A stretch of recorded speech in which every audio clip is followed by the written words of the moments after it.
اس وقت پاکستانی میڈیا موجودہ بجٹ کے حوالے سے بحث تو بہت زیادہ کر رہے ہیں، مگر یہ نہیں بتا رہا کہ پاکستان کے اس بجٹ کے اندر آنے والا وقت پاکستانیوں کے لیے کتنا مشکل یا کتنا آسان ہو جائے گا۔ تو بڑا ضروری ہے پاکستانیوں کے لیے جان لینا کہ اس بجٹ کے اندر کیا کیا ایسی چیزیں آ رہی ہیں، کون کون سی تفصیلات ہیں، یعنی کہ جو مائنر لیول کی بھی معلومات ہوتی ہیں کہ وہ کون کون سی ہیں جس کا ڈائریکٹلی اثر پاکستان کے غریب طبقے، پاکستان کے امیر طبقے، ہر قسم کے طبقے کے اوپر پڑے گا، اور وہ کون کون سی ایسی چیزیں ہیں کہ جو تھوڑا بہت شاید آنے والے وقت کے اندر پاکستانی عوام کو تھوڑی سی ریلیکسیشن دے سکے۔ آج کی اس ویڈیو کے اندر ہم آپ کو کچھ ایسی ہی تفصیلات بتانے جا رہے ہیں جو آپ نے بڑی توجہ سے سنی ہے تاکہ آپ کو اندازہ ہو سکے کہ پاکستان کا جو بجٹ ہے، اب یہ جو موجودہ حکومت بجٹ دینے جا رہی ہے، اس کے اندر کیا کچھ ہوگا۔ اب اس حوالے سے جو تفصیلی رپورٹ سامنے آئی تھی ڈان نیوز کی، پاکستان کا بہت بڑا یعنی کہ ایک چینل ہے ڈان نیوز، اور اس کے حوالے کی جو رپورٹ آئی تھی وہ بڑی دلچسپ ہے۔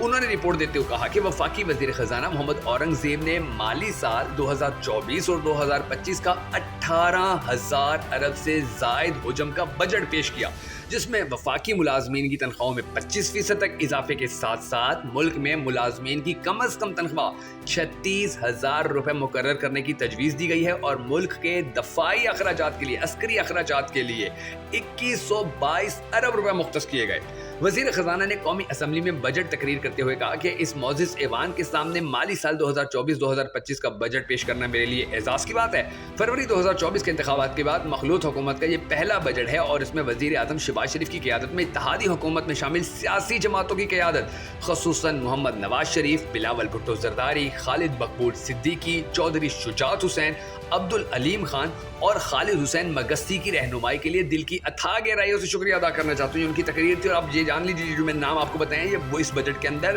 سارے شامل ہیں۔ بلاول بھٹو بھی جو کل تک اس کے خلاف باتیں کرتا تھا۔ اچھا، اب جو بجٹ کے اہم نکات ہیں وہ یہ ہیں کہ گریڈ 1 سے 16 کے سرکاری ملازمین کے لیے تنخواہ میں 25% اضافہ تجویز، گریڈ 17 سے 22 کے سرکاری ملازمین کی تنخواہ میں 22% اضافہ، سرکاری ملازمین کی پینشن میں 15% اضافے کی تجویز، کم سے کم ماہانہ آمدنی 32,000 سے بڑھا کر 36,000 روپے مقرر، ہائبرڈ اور لگژری الیکٹرک گاڑیوں کی درآمد پر دی جانے والی رعایت ختم۔ الیکٹرک گاڑیاں جو آ رہی تھیں ان کے اوپر جو رعایت پہلے تو پاکستان میں تھی نہیں، یعنی کہ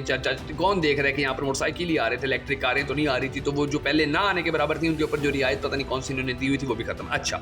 انجن کی استعداد کے بجائے گاڑی کی قیمت کی بنیاد پر ٹیکس لینے کا فیصلہ۔ اچھا، سولر پینل کے لیے خام مال اور پرزہ جات کی درآمد پر رعایت دینے کا اعلان، یعنی کہ سولر پینل جو ہے، چلو اس کے حوالے سے ایک اچھی بات آئی۔ پھر اس کے بعد پینشن کے نظام میں اصلاحات لانے کی تجویز، دفاع کے لیے 2,122 ارب روپے مختص، موبائل فونز پر ایک جیسا ٹیکس عائد کرنے کی تجویز، اور آئی ٹی سیکٹر کے لیے 99 ارب روپے مختص کیے، یعنی کہ آئی ٹی سیکٹر کے لیے 99 ارب ہیں۔ اور اس کے بعد جو وزیر خزانہ ہیں ان کا کہنا تھا کہ سیاسی اور معاشی چیلنجز کے باوجود پچھلے ایک سال کے دوران ہم نے ہر جانب یعنی کہ پیش رفتی دکھائی ہے کہ ہماری جو حکومت ہے وہ بڑا اچھا کر رہی ہے۔ آپ نے کمنٹ سیکشن کے اندر ضرور بتا دینا کہ آپ یہ پچھلے 2-2.5 سال سے جو پاکستان کے اندر پی ڈی ایم حکومت چل رہی ہے اس کے حوالے سے آپ کیا سمجھتے ہیں کہ یہ کوئی پاکستان کے لیے اچھی حکومت رہی ہے، یا پاکستان کے اندر کیا یہ سروائیو کر سکیں، یا پاکستانی عوام کو کوئی سہولت دے سکیں، یا مکمل طور پر ناکام ہو گئے؟ کمنٹ سیکشن کے اندر آپ نے ضرور بتا دینا۔ اب اس کے اندر ناظرین گرامی اور کیا کچھ ہوا، یعنی کہ اداروں کی جو نجکاری تھی، اداروں کی نجکاری کے حوالے سے بھی انہوں نے کہا جی ہم یہ والا ادارہ نجکاری، اس ادارے کی نجکاری کر رہے ہیں، اس ادارے کو ہم بیچ رہے ہیں۔ اور پھر یہ دیکھ لیجئے کہ انہوں نے جتنے بھی اور کسی بھی قسم کے جو ٹیکسز تھے پاکستانی عوام کے اوپر، یعنی کہ جی ایس ٹی جو انہوں نے لگا دیا، وہ اس سے پاکستانی عوام جو ہے وہ ڈائریکٹلی متاثر ہوگی، ڈائریکٹلی اس سے متاثر ہو رہی ہے، کیونکہ غریب عوام دیکھیں اب جب سبزی کے اوپر، اب جب چینی کے اوپر، اب جب دالوں کے اوپر، اب جب آٹے گھی کے اوپر ٹیکس لگا دیں گے تو اس کے بعد پھر جو افیکٹ ہے وہ ڈائریکٹلی عوام کے اوپر آئے گا۔ تو یہ جو اس موجودہ بجٹ پیش کیا گیا ہے، اس بجٹ کے اندر اور بھی بہت ساری پھر چیزیں ایسی ہیں کہ جن کے اوپر کہا جا رہا ہے کہ یہ جو محصولات اور ٹیکسز کا فار ایگزامپل جو یہ نظام ہے پاکستان کے اندر، اب اس کے حوالے سے بھی بہت زیادہ اس کے اوپر باتیں کی جا رہی ہیں، سوال اٹھائے جا رہے ہیں کہ یہ کیا سین ہے بھائی، یہ کس طریقے سے، یعنی کہ اتنا زیادہ ٹیکس جو ہے پاکستانیوں کے اوپر پہلے ماضی میں آج تک نہیں لگے تھے جتنے ٹیکس۔ ابھی دیکھیے اگر آپ نے 200 بجلی کا یونٹ استعمال کیا ہوا ہے تو فار ایگزامپل اگر آپ کے لیے 2,000 یا 2,500 بل ہے، اور اگر آپ نے 201 یونٹ بجلی استعمال کر لی تو پھر آپ کے لیے 8,000 سے بھی زیادہ کا بل ہوگا. یہ یعنی کہ انہوں نے اس بجٹ کے اندر یہ چیزیں جو ہیں منظور کی جا رہی ہیں اور اس طریقے سے پاکستان کو آگے لے کر چلنے کی کوشش کی جا رہی ہے. بی بی سی, میں نے آپ کو پہلے بھی بتایا کہ بی بی سی بھی اب رپورٹ دے چکا ہے. انہوں نے کہا ہے کہ جی بات یہ ہے کہ یہاں پر مکمل طور کے اوپر پاکستانی جو حکومت ہے وہ اس وقت بجلی کے بل کے اوپر چلنے کی کوشش کر رہی ہے کہ جی بجلی کا بل ہی اب ان کی آخری امید لگتا ہے کہ یہ بجلی کا بل دے کے ہی, بجلی کا بل جمع کروا کے ہی جو پاکستانی عوام ہے وہ سروائیو کر سکے گی, اور بے شک کچھ کرے یا نہ کرے. اور ان کی حکومت بھی بجلی کے بل لے کے ہی اپنے ملک کے جو معاملات ہیں, جو حالات ہیں, ان کو چلائے گی. اچھا, پھر اب اس بجٹ کے اندر میں آپ کو یہ بھی بتا دوں کہ اقتصادی ترقی کی شرح 3.6% رہنے کا امکان بتایا گیا ہے. عمران خان کے دور کے اندر کتنی تھی, آپ نے کمنٹ سیکشن کے اندر ضرور بتانا تاکہ آپ کو پتہ چلے, پاکستانی عوام کو پتہ چلے کہ کیا کچھ ہو رہا تھا اور اب کیا ہو رہا ہے. اچھا, جہاں افراط زر کی یعنی کہ اب یہ ترقی کی شرح 3.6% رہنے کا امکان ہے, جہاں افراط زر کی اوسط شرح 12% متوقع ہے. اچھا, جبکہ بجٹ خسارہ جی ڈی پی کا 6.9% اور primary surplus G D P کا 1% ہوگا. اب دیکھ لیجئے پھر ایک آ گیا جی ایف بی آر کے محصولات کا تخمینہ 12,970 ارب روپے ہے, جو کہ رواں مالی سال میں 38% سے زیادہ ہے. اور اسی طرح وفاقی حکومت کی خالص آمدنی 9,119 ارب روپے ہوگی اور کل اخراجات کا تخمینہ 18,877 ارب روپے ہے. دیکھیے کیسے, یعنی کہ ہمارا جو وفاق ہے وہ بھی مکمل طور پر خسارے میں جائے گا, وہ بھی مکمل طور کے اوپر خسارے میں جائے گا. اور پھر اندازہ لگا لیجیے کہ کیا پاکستان کے اندر لوگوں نے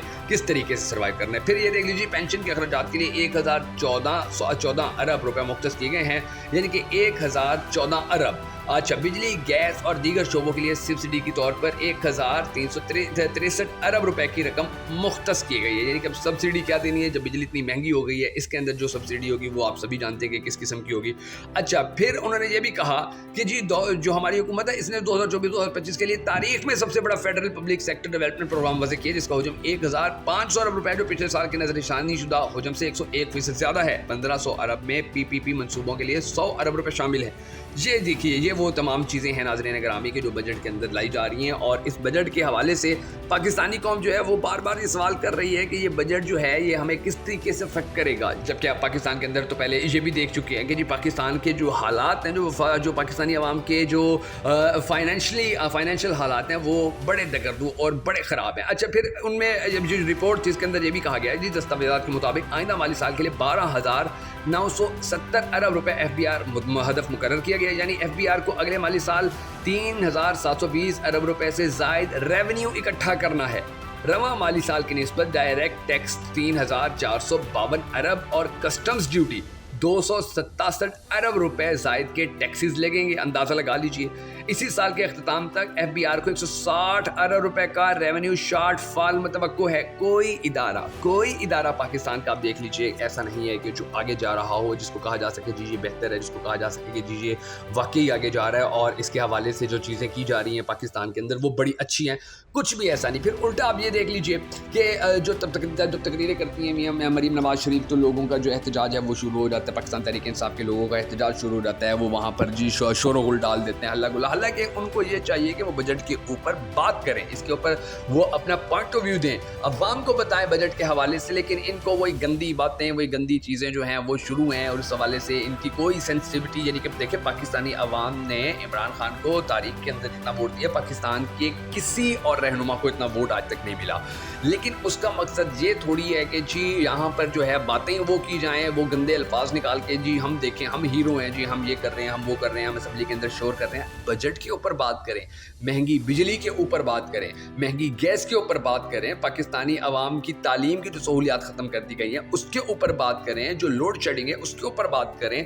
یہ بات کریں گے تو ہی کوئی پاکستانی عوام جو ہے وہ ان کو ایکسیپٹ کرے گی. ورنہ یاد رکھیے گا کہ اس وقت جو بجٹ بنایا گیا ہے اور اس کے اندر جو چیزیں ہیں, اب بڑے بڑے ماہرین جو ہیں وہ بار بار یہ کہہ رہے ہیں کہ جی یہ بجٹ جو ہے یہ بڑا یعنی کہ اس کو ایکسیپٹ نہیں. اپوزیشن نے دیکھیں کس طریقے سے ریجیکٹ کر دیا. اپوزیشن جو ہے وہ مکمل طور کے اوپر کہہ رہی ہے جی ہم تو اس بجٹ کو ایکسیپٹ ہی نہیں کریں گے, اس بجٹ کو ہم مسترد کرتے ہیں. تو اس کے اندر بھی تو بہت ساری چیزیں ہیں. آئی ایم ایف کا پھر آپ یہ دیکھ لیجئے کہ جب آئی ایم ایف اندر آئے گا تو پھر معاملات, پہلے بھی معاملات جب بھی وہ خراب ہوتے ہیں, آئی ایم ایف آتا ہے تو اس کے اندر پھر دیکھیے زیادہ مزید پھنس جاتے ہیں. ہم آئی ایم ایف سے خراب معاملات کو, خراب حالات کو ہم ٹھیک کرنے کے لیے پیسہ لیتے ہیں, قرض لیتے ہیں, سود لیتے ہیں, ڈبل پھنس جاتے ہیں. اب دوبارہ سے آئی ایم ایف والی گیم بھی آن ہے اور IMF جو ہے وہ بھی بالکل مکمل طور پر تیار ہے جی ہماری شرطیں مانو, ہم فوری طور کے اوپر آپ کو پیسے دے دیں گے. اچھا پھر آپ یہ دیکھ لیجئے کہ اب باقاعدہ طور کے اوپر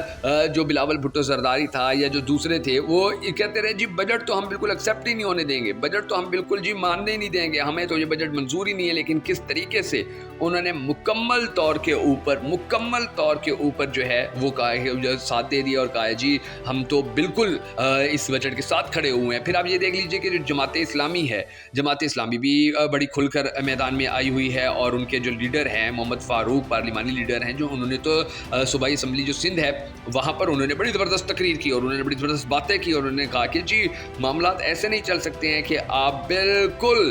بالکل ہی یعنی کہ ختم کر دیجئے کہ پاکستانی عوام جو ہے وہ بالکل ہی ڈوب جائے. وہ آصف بھٹو زرداری جی اس نے قومی اسمبلی میں پہلا خطاب کیا اور جو وفاق کا بجٹ تھا اسے مسترد کرنے کا اعلان کیا اور اگلے دن جی نام آ گیا اس کا بھائی کا کہ جی ہم تو اس بجٹ کے ساتھ ہیں, ہم تو اس بجٹ کے ساتھ کھڑے ہوئے ہیں. پھر آپ یہ دیکھ لیجئے کہ جو مسلسل اس کے حوالے سے قراردادیں جو ہیں وہ منظور ہوتی رہی کہ جی اس کے خلاف قرارداد آئے گی, اپوزیشن جو ہے وہ احتجاج کرتی رہی ہے, وہ بار بار بات کرتے رہے لیکن وہ اپنی سیاست کرتے رہے. اور پھر آپ یہ دیکھ لیجئے کہ بجٹ میں بہت ساری ایسی چیزیں آئی ہیں کہ جس کو باقاعدہ طور کے اوپر کہا گیا ہے کہ یہ تو ہونا ہی نہیں چاہیے تھا, اس کو تو کسی صورت ایکسیپٹ ہی نہیں کیا جانا چاہیے تھا, یہ تو کسی صورت ایکسیپٹ ہی نہیں کیا جا سکتا تھا. لیکن وہ چیزیں بھی آ گئیں. آپ دیکھیں جیسے